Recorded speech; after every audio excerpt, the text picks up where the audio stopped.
you be willing to send us a? Sure. I did it September of '05. Yeah.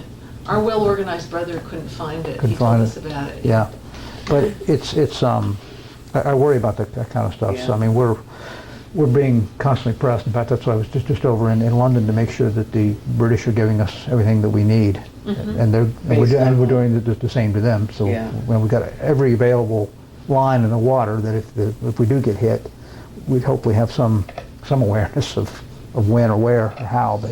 But you know, I mean, we're such a big country. Well, you know, it's kind of interesting to me because of my interest in ancient history, and I think there's sort of a inverse relationship. Both when you have ancient history, you don't have much sources, or when you have modern history, where you have way too much stuff. Right. No, and it becomes more and more important that the historian, the actual idea of writing history, that you are putting this thing together in a fair-minded, but it's still a creative process. You know, it's funny. There was one of the things a historian has to worry about is telling you more about himself and his times and the time he's writing about. Yes, and, absolutely. Interjecting your own historiography. Right, and so it's very complicated. In this area of history, I would say that it is probably the most divisive I've ever worked in. I mean, where it's the battle lines are so hardened, and you know, Hiss was guilty, no, he wasn't. You know, or he was innocent. Rosenbergs were executed fairly. No, they weren't. You know, and it's very difficult to find any type of a really objective step back from this stuff. And again, as we move into the Bush era, again, I mean, the old, you know, there's still the battle lines are still drawn out there. It's kind of anarchist. It never goes away. Heresy. No, It's kind of, that's right. Black, white, good, evil. Yeah. So we're still in this world, and.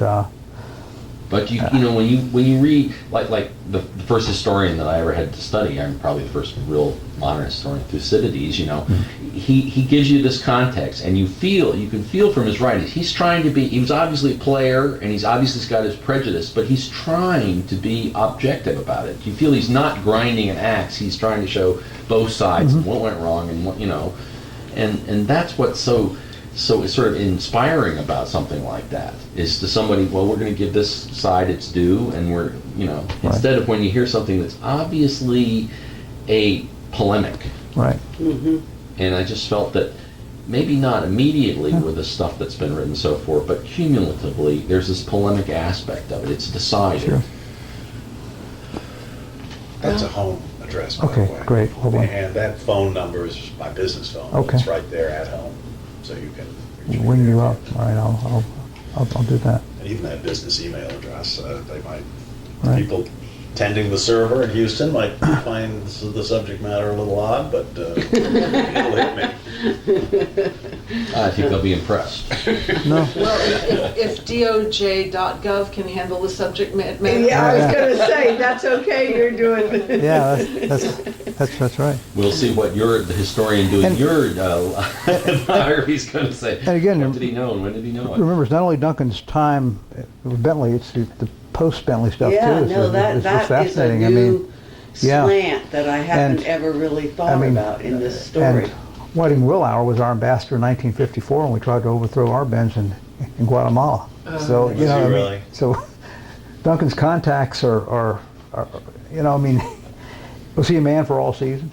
Well, now, you know? what was tell me again, Willauer's who? He was the co-owner of the airline in China. Both he and Chenault were running this. It basically became This is real CIA stuff. Oh yeah, it basically became the nationalist airline. It was Chiang Kai-shek airline fighting against Mao, and then what happened was when Chiang Kai-shek fled to Formosa, aka Taiwan, they wanted the airline. The Chinese wanted these planes. I mean, the Mao wanted the planes to form the core of his air force. So it was important. They had been open flown to Hong Kong? Oh yeah. So they've been taken over to Hong Kong, and it was a matter of, well, wait a minute. These actually at one point belonged to the nationalists, but they're no longer the official government of China. So you get into this, and the agency, you know, realized immediately the value of these planes. I mean, you had to have them. You had to deny the Chinese aircraft, the Red Chinese, as they were called, and then we could use them as a nice little air force of our own.